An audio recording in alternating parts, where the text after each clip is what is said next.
My students can tell you the danger of answering a question in my class. I'm known for trick questions. For example, tell me about a wedding ceremony in the Torah, or tell me about a conversion ceremony in the Torah. The answer in both cases, there isn't one. And an abortion in the Torah? Same answer, there isn't one. This week, though, we read about a physical altercation that ends in unintentional assault of a pregnant person. That assault is a crime. If a miscarriage results, the offense is more severe. What comes next, though, makes the essential point. If the pregnant person were killed in that fight, the penalty would be infinitely more severe. Killing a fetus is not homicide. When our sages began to codify Jewish law in the Mishnah, published around 200 CE, they taught that if carrying the fetus endangers the pregnant person's life, the fetus must be destroyed right up to the moment of birth. Arkansas lawmakers are apparently unconcerned about the pregnant person's welfare. Yet Arkansas law permits abortion to save the person's life, but only in a medical emergency. Arkansas law puts pregnant people at risk. The matter is not theoretical. For example, a person with cancer can become pregnant, and a pregnant person can be diagnosed with cancer. Many forms of cancer treatment endanger the welfare of the fetus. Physicians will not prescribe those treatments to a pregnant woman, which would be malpractice. That patient's life is in danger, which would be exacerbated by delaying treatment. In a state with compassionate abortion laws, the pregnant person could choose: endanger their health to sustain the fetus, or terminate the pregnancy to pursue prompt cancer treatment. Absent a medical emergency, though, Arkansas law does not permit the pregnancy to be terminated. A doctor who performs that procedure could be imprisoned. A Jewish doctor who declined to perform the abortion, to stay out of prison, would be violating the Jewish law that requires terminating a pregnancy that threatens the pregnant person's life.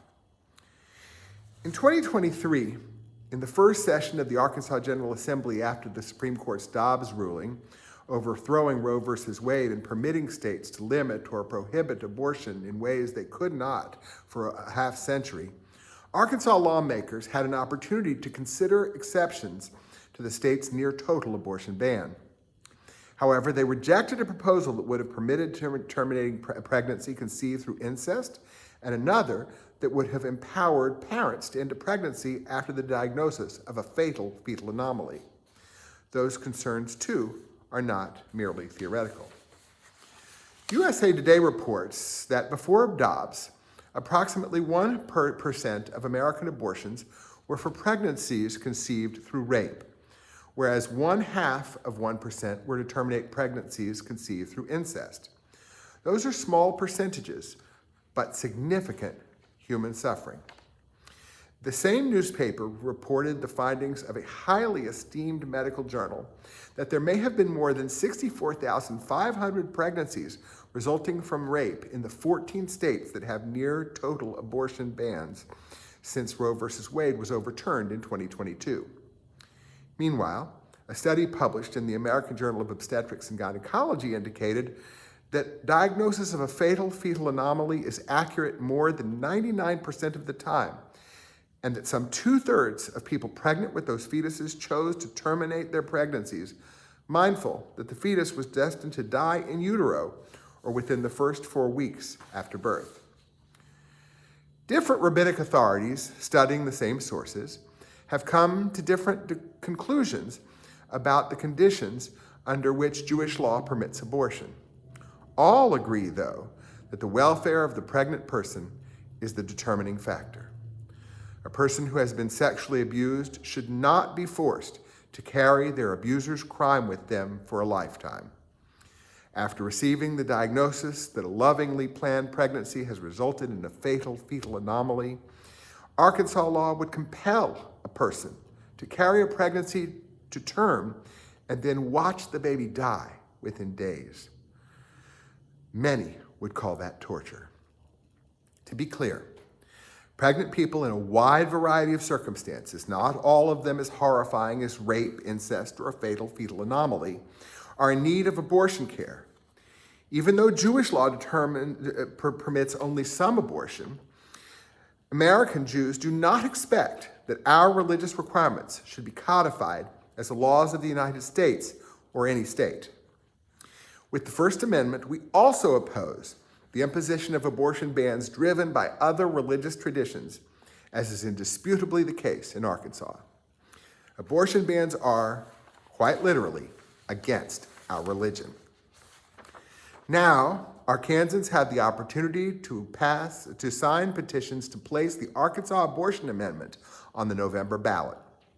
That amendment would not reimpose Roe v. Wade on Arkansas in its purest form. It would only forbid the General Assembly from enacting any restriction on abortion in the first 18 weeks of pregnancy, and would require the state to permit later abortions in cases of threat to the pregnant person's life, even absent an emergency, and also in cases of threat to their physical health or subsequent to the diagnosis of a fatal fetal anomaly. Arkansans for Limited Government, which has organized this effort, points to polling indicating that 51% of Arkansans support the return of limited abortion rights in Arkansas. The campaign will be hard fought. Polling also indicated that an attempt to do even more would have little chance of success. The trustees of Congregation B'nai Israel have endorsed the Arkansas Abortion Amendment. Our congregation will be supporting this effort with petition drives and get out the vote efforts. Tonight, we have distributed information about the campaign. I urge you to use these handbills to let Arkansans for Limited Government know that you would like to get involved. If you want to be engaged in the temple effort, please tell Annabelle or me. We will not be alone. In my decades of advocacy for reproductive health care, I have learned that clergy and congregations can change the conversation from one in which religious groups uniformly oppose abortion to one that more accurately demonstrates that religious people are divided on the issue. To that end, I have invited local clergy to a meeting here on Tuesday to begin organizing a faith effort in support of the ballot initiative. The response is almost overwhelming. So many Presbyterian, Episcopalian, Methodist, Lutheran, and Unitarian ministers are eager to be included. The Arkansas Abortion Amendment would legalize some 99% of the abortions that were taking place in Arkansas before the Dobbs decision. Moreover, the amendment would expand abortion access for people in parts of all 6 states that border Arkansas. Some say it's not enough. We will have to make a lot of compromises in this campaign. And we must acknowledge we will engage in this sacred endeavor to save lives and protect people's dignity with the full knowledge that we may not win. Our rabbis teach, Lo alecha hamlacha ligmor. You cannot be required to complete the task, but it is no excuse to desist from it. We must not be lazy.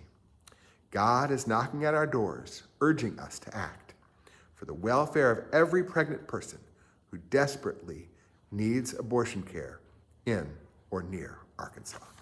Amen.